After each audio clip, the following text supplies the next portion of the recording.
চাকরিহারা group C ও D কর্মীদের ভাতা দেওয়া নিয়ে প্রশ্ন আদালতে। এত তড়িঘড়ি ভাতা কেন? ভাতার পরিমাণ কিভাবে ঠিক হলো? প্রশ্ন কলকাতা হাইকোর্টের বিচারপতি অমৃতা সিনহার। কার্যত বসে বসে বেতন দেওয়ার ব্যবস্থা করা হয়েছে দাবি বিচারপতি। আর এই বিষয়ে আরো আলোচনা করব। নিউজরুমে এখন সঙ্গে রয়েছেন আমাদের প্রতিনিধি পীযূষ কান্তি নাগ। পীযূষ দা, আজকে কলকাতা হাইকোর্টের কোন অভিমত উঠে আসে? দেখো, সুপ্রিম কোর্টের নির্দেশে এসএসসির যে 26,000-এর চাকরি বাতিল হয়েছিল তার মধ্যে নবম দশম একাদশ দ্বাদশ শ্রেণীর যারা শিক্ষক পদে ছিলেন তারা 31শে ডিসেম্বর পর্যন্ত তারা চাকরিরত থাকতে পারবেন। সুপ্রিম কোর্টের পুনর্বিবেচনার আবেদনের প্রেক্ষিতে সুপ্রিম কোর্ট নির্দেশ দিয়েছে। কিন্তু গ্রুপ ডি গ্রুপ সি যে সমস্ত চাকরিরতরা ছিলেন তাদের চাকরির ক্ষেত্রে কিন্তু কোনো রকম নির্দেশিকা জারি করেনি সুপ্রিম কোর্ট। এরপরেই রাজ্যের পক্ষ থেকে 20,000 এবং 25,000 টাকার ভাতার সিদ্ধান্ত নেওয়া হয় এবং গত 1 এপ্রিল থেকেই এই ভাতা দেওয়ার সিদ্ধান্ত গ্রহণ করেছে রাজ্য সরকার। এই ভাতা দেওয়াকেই চ্যালেঞ্জ জানিয়ে কলকাতা হাইকোর্টে মামলা হয়। এই মামলা যখন চলে, বিচারপতি অমৃতা সিনহার প্রশ্নের মুখে পড়েন রাজ্যের অ্যাডভোকেট জেনারেল।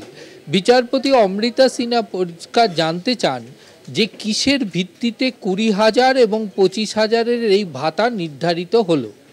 সুপ্রিম কোর্টের নির্দেশে যাদের চাকরি গেল তাদের ক্ষেত্রে সেই চাকরিহারাদের ক্ষেত্রে কেন এই ভাতা দেওয়া হচ্ছে? কারণ তারা অলরেডি টার্মিনেটেড এবং যারা বেআইনিভাবে চাকরি পেয়েছিল সেখানে তো সুপ্রিম কোর্ট অর্থ ফেরতের কথা বলেছিল। এর পরেও যখন ভাতা দেওয়া হচ্ছে তারা চাকরিরত নয়, মূলত তো তাহলে তারা ঘরে বসে বসে ভাতা পাচ্ছেন। এটা জনগণের অর্থ, সেই অর্থ এইভাবে খরচ করা হচ্ছে কেন?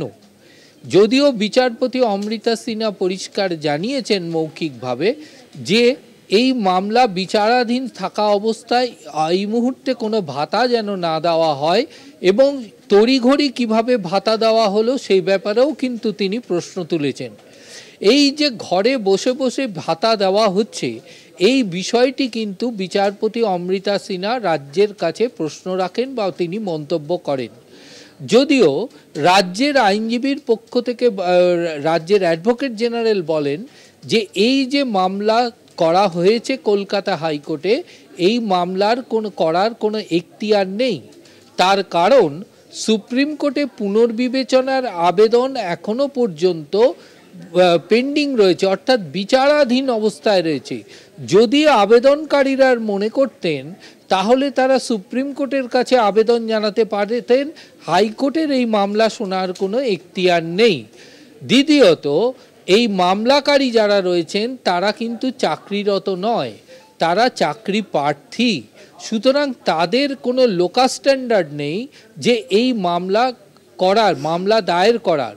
যদিও রাজ্যের এই আবেদনকারী অর্থাৎ আইনজীবীদের পক্ষ থেকে বিকাশ রঞ্জন ভট্টাচার্য আদালতের কাছে বলেন যে মামলাকারীরা যেহেতু ওই ওয়েটিং লিস্টে ছিলেন অর্থাৎ তাদের সেখানে লোকাল স্ট্যান্ডার্ড রয়েছে। তার কারণ এখনো পর্যন্ত সুপ্রিম কোর্টের নির্দেশে যাদের ভাতা দেওয়া হচ্ছে তারা কিন্তু চাকরি থেকে অলরেডি টার্মিনেটেড, অর্থাৎ তারা চাকরিতে নেই। সুতরাং সেক্ষেত্রে তাদের অবস্থানগত অবস্থা এবং যারা ওয়েটিং লিস্টে ছিলেন যারা চাকরি পাননি চাকরি প্রার্থীরা তাদের লোকাল স্ট্যান্ডার্ড কিন্তু একই। অর্থাৎ এক্ষেত্রে কখনোই এই মামলাকারীর লোকাল স্ট্যান্ডার্ডের অধিকার কখনো খর্ব হতে পারে না। যদিও অ্যাডভোকেট জেনারেল দাবি করেছেন যেহেতু এটা জনস্বার্থ মামলা নয় সুতরাং এই মামলাটির কখনোই গ্রহণযোগ্যতা পায় না। এই আবেদন করতে গেলে সুপ্রিম কোর্টের কাছে আবেদন জানাতে হবে। বিচারপতি অমৃতা সিনহা অ্যাডভোকেট জেনারেলের কাছে জানতে চান যে এই যে ভাতা দেওয়া হচ্ছে 20,000 এবং 25,000 টাকা করে, এই ভাতা কতদিন দেওয়া হবে? তার প্রেক্ষিতে অ্যাডভোকেট জেনারেল জানিয়েছেন সুপ্রিম কোর্টের পুনর্বিবেচনার আবেদন যতদিন না পর্যন্ত নিষ্পত্তি হচ্ছে ততদিন পর্যন্ত এই ভাতা গ্রুপ ডি এবং গ্রুপ সি চাকরিহারারা পাবেন। বিচারপতি অমৃতা সিনহা সমস্ত পক্ষের বক্তব্য শুনেছেন। মামলাটির শুনানি শেষ হয়েছে, রায়দান স্থগিত রাখলেন বিচারপতি অমৃতা সিনহা।